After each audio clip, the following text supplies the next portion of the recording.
Donc maintenant, j'aimerais m'attarder sur la bonne façon et la mauvaise façon d'utiliser le sidechain. Ce que je vous ai montré depuis le début là, c'est la mauvaise façon d'utiliser le sidechain. Donc la bonne façon, c'est d'utiliser ici un clip extérieur qu'on va appeler un ghost kick ou un ghost click plus précisément. Pourquoi est-ce qu'on utilise un click neutre? Alors je vous fais écouter le click.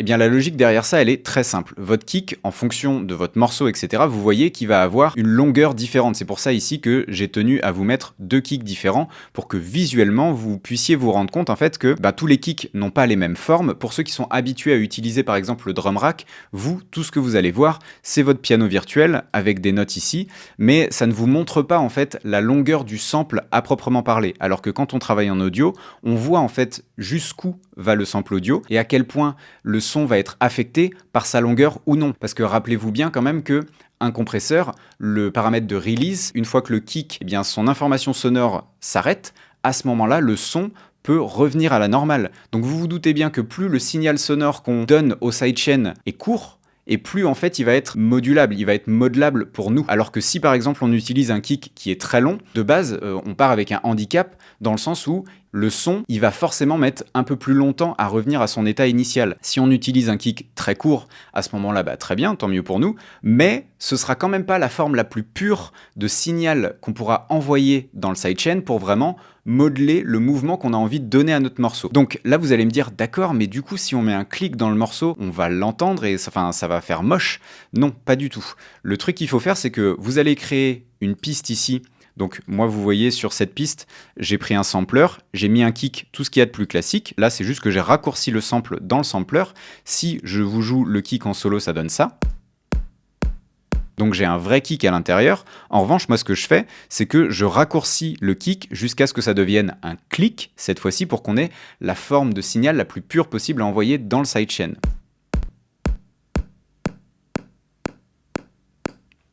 Je vais prendre maintenant le temps de changer l'audio from de mes compresseurs, parce que du coup, si je lui dis de continuer à écouter ce qu'il y a dans le kick 1, ma piste ne sert absolument à rien. Maintenant, je lui dis, nourris-toi du signal que je viens de créer avec cette piste qui s'appelle la piste sidechain. Et donc, pour répondre à la question, oui, mais du coup, on va l'entendre, ça va faire moche. Non, vous pouvez en fait tout simplement la muter ici en cliquant sur ce petit rectangle. Et c'est pas parce qu'on n'entend pas le son que le compresseur, lui, ne va pas aller voir ce qui se passe sur cette piste. Donc le son, lui, va être en mute, mais en revanche, il existe quand même dans la timeline, et ça, le compresseur le comprend, et chaque fois qu'il va y avoir donc un input, chaque fois qu'il va y avoir un signal qui est existant sur cette piste sidechain, le compresseur le comprend et se met en route. Il y a deux avantages à ça. Le premier, on a dit, c'est vraiment le fait de pouvoir modeler son sidechain comme on a envie et de donner le mouvement qu'on a envie. Mais le deuxième avantage à ça, c'est qu'on n'est pas obligé en fait de se cantonner à la structure du kick. Si par exemple, j'avais envie que mon morceau continue à avoir du mouvement, même une fois que le kick s'arrête de jouer, je peux en fait continuer à lui donner du mouvement puisque ma chaîne, sidechain pardon, est en mute, alors que mon kick lui s'arrête et vous allez voir ce que ça donne.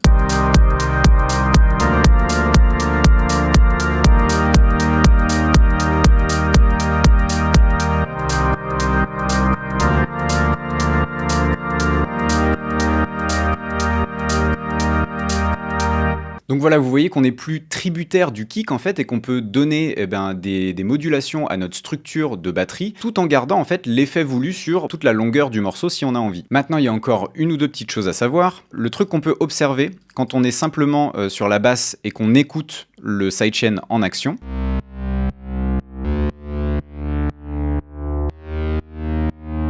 Je ne sais pas si vous le percevez, mais il y a un petit clic à chaque moment en fait où le sidechain se met en action. Le problème, c'est que depuis Ableton Live 9, et donc ça continue le problème sur Live 10 et Live 10.1 et tout ce que vous voulez. Dans Live 8, on avait un autre compresseur avec un paramètre qui nous permettait en fait de se débarrasser purement et simplement de ce clic. Aujourd'hui, ce n'est plus possible. Donc pour remédier à ça, deux solutions. Soit vous retéléchargez le compresseur de Live 8. Alors si vous n'avez pas où le chercher, ne vous inquiétez pas, je vous l'ai inclus en fait dans les fichiers à télécharger de cette formation. Donc vous avez simplement à double-cliquer dessus. Et vous voyez ici, moi, que quand je vais dans mes presets de compresseur, j'ai le Live 8 compressor. Donc du coup, voilà comment il se présente. Je vais remettre les mêmes paramètres et je vais vous faire la démonstration entre le mode FF2 et le mode FF1 et vous allez voir que le petit clic en question disparaît.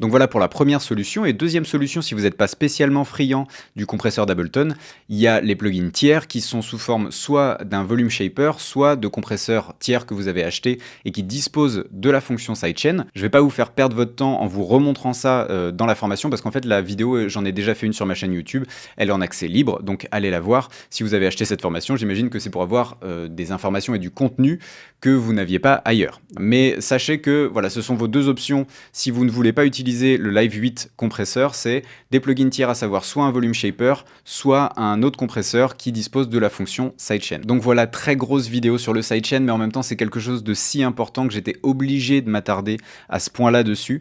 J'espère que tout ce que je vous ai expliqué est devenu plus clair, si ce n'est limpide, parce que c'est vraiment quelque chose que vous allez utiliser tout le temps. Si on devait faire un espèce de petit résumé, utilisez ce qu'on appelle un ghost click dans une chaîne à part, vous la mettez sur mute et c'est ce signal que vous renvoyez dans votre sidechain.